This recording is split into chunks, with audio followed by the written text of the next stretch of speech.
What's up guys, SkyKevin here, and today I'm going to be going over all the different types of walkers in Last Oasis. I haven't really seen a good explanation video on this, going over some of the details of what's in it, and so I've taken a lot of these screenshots and information from a LO starter guide by Legacy Gaming, which I'll link in the description as a Google Docs link. Make sure you subscribe and check out more of the LO videos I'll have, because I'll be making quite a few more as we wait this week for the servers to come back online.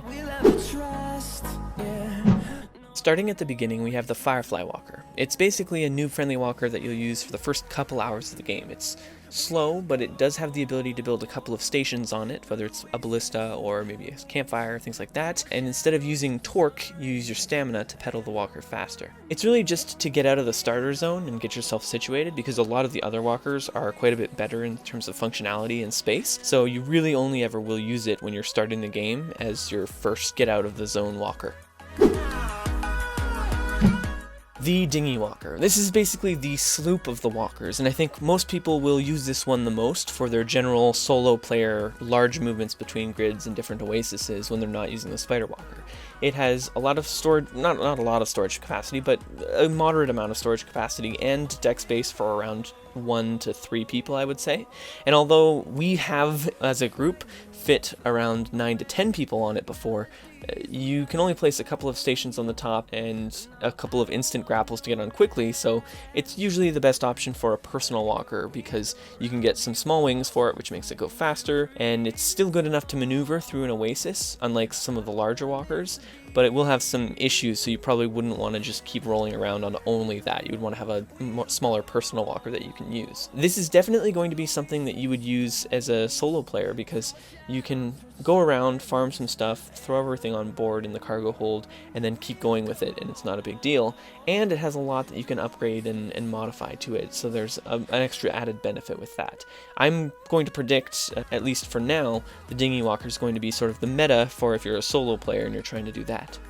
Next up we have the Nomad Spider Walker. This is a really awesome walker, and it basically replaces the Firefly as it's a lot smaller and a lot faster and has a better turning radius. It's basically your single person traveler walker with a bit of storage, and if you don't have storage then you can have the ballista on the back of it. After using this walker, I found that it really excels going through Oasis, and what's really cool about this walker is you can actually climb up the sides of mountains with it like an actual spider, and you can use that to get away from people that are in these other bigger walkers if you're in some sort of ravine or if you're going up the sides of a mountain.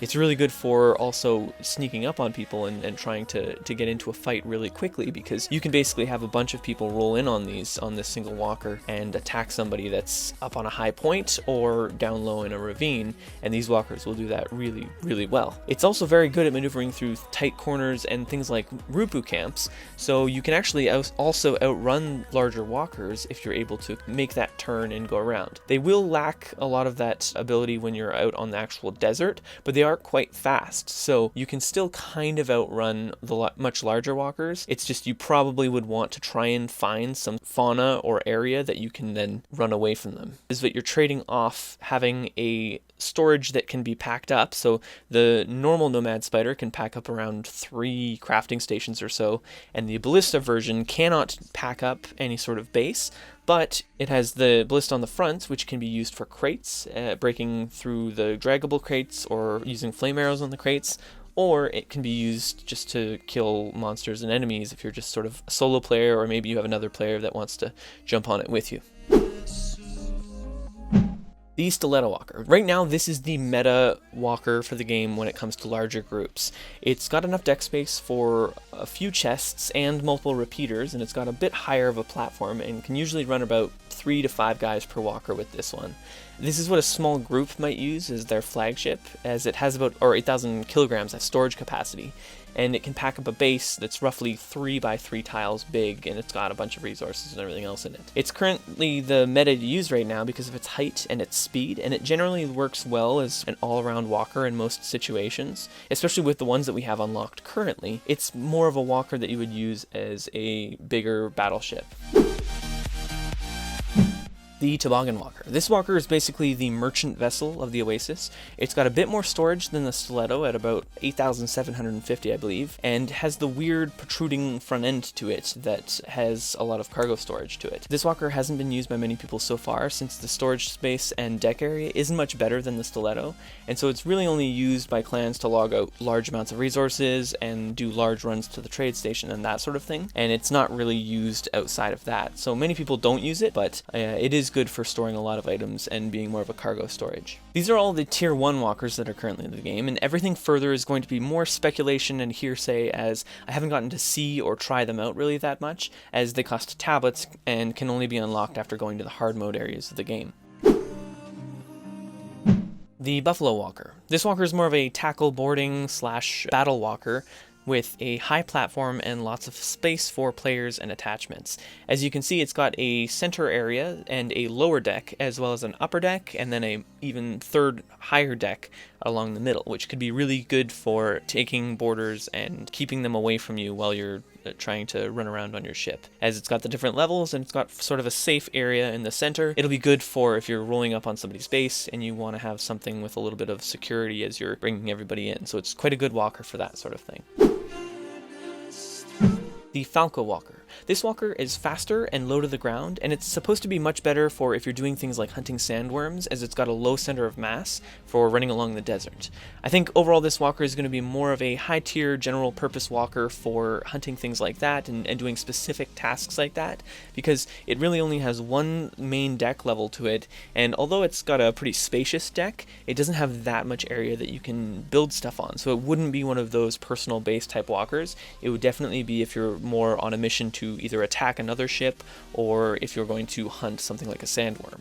It's also got a very pointed nose to it, so I believe that would be very good at ramming into other walkers and knocking them over, because you've got all of that force concentrated to a single point, and you've got it low to the ground, so it's going to be really good at ramming things and having that sort of stability. What's interesting about the Falco Walker is it only has about 4,000 kilograms of weight, and so it's not actually good at carrying as much stuff as, say, the Stiletto Walker would have. The Schmetterling Walker. Now this is probably my personal favorite of the walkers because it's actually sort of a mobile base. You've got the main flat deck that you can see there, as well as an interior that is completely closed off with only a single entranceway that you could hold up in if you really needed to stop someone from coming and boarding you or attacking you. It's got plenty of space, and it's got multiple levels which you can have people sit at within the walker. It's got quite a lot of space in the cargo hold, however, it sits quite higher than many of the other walkers. I think the only other walker that sits as high as it would be the Titan, so it would be very, very easily toppled over if you had, say, a Falcon Walker come in and ram it from the sides. So that's something to keep in mind as well. The Hornet Walker. Now this seems to me like it would be more of a siege walker, that sort of thing, because it's got the front that sits very low down to the ground and allows you to build some repeaters or turrets on that, as well as you could put catapults along the spine to the back, having the driver at the very, very back to be a little bit more protected. Now this walker has been said to be very fast, and it has been said to be good at hunting worms and that sort of thing as well, but from my perspective it looks like it'll be more for if you're going into a base or ramming into another walker, and you need to just make sure that you have something that's going to be really good at full-on attack, and this seems to be the thing that would do that. I don't know how difficult it would be to topple over with the front end the way that it is, but I think that it would be really good itself at ramming into other walkers because it's got that low center of mass, the same as the Falcon. The Tusker Walker. Now the Tusker Walker, it's got two different storage compartments on the front and on the back. So it's got multiple storage compartments, and it's a lot bigger of a merchant ship than you would say the Toboggan Walker. It's got the two sides on it, and it's got an overhang, so it actually would be quite good for defending off lots of enemies, because if you needed to, you could hide within the overhang and have two people have to come up from either side of the two walkways to actually come and attack you. You could also block people off using some stations or that sort of thing that you build on the walker itself, and I think overall it's just sort of the higher tier merchant ship that you would have. It would also be good for a small personal base, but I think because of the storage racks being on the front and back the way they are, a lot of that space has to be used up for that, and you can't build anything on top of it, so it would really be for if you're making large runs to the trade station or if you're moving a lot of resources between tiles. the Titan Walker. Now, this is of course the big bad walker endgame stuff that everyone's going to build a giant mobile base on. It's got a pretty simple design, just a sort of big flat deck, and then it does have a central corridor area that you can walk into and build sort of some smaller stuff on the inside of that.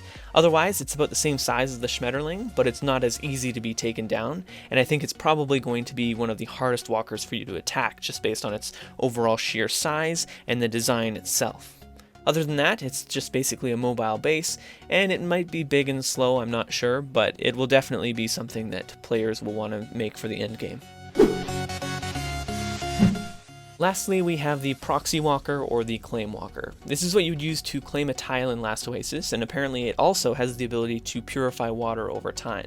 There's a small box that you see on the back that will collect all of the resources in a tile and stack all of the resources on a single box in the cargo hold. So if you have someone collecting wood, it would stack that wood up to a stack of, let's say, 9999, as opposed to having single stacks of 100 wood each of the tiles itself in the cargo storage. What's interesting is you do need to have a license from the trade station in order to claim a tile with this.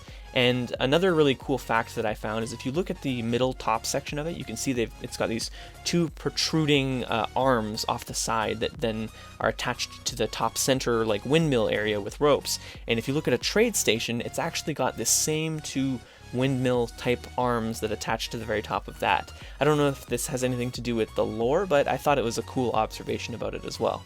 And that's it. All of the walkers that are currently in the Last Oasis. Now, many of these are speculative, and especially for the Tier 2 walkers, based on what I've heard from clanmates or observed myself from videos, but it shows you a good idea of what it would be when you're starting out the game, what kind of walkers you're going to look forward to, that sort of thing, and it'll be very exciting to explore how the meta will change when they're finally unlocked. If you yourself have a particular walker that you're fond of, or if I'm wrong about any of them, please let me know in the comments below. I'll be making a lot more informational videos like this, so if you want to know more, subscribe to my channel and check out my stream, which will be in the description below. Thanks for watching, and I'll see you next time.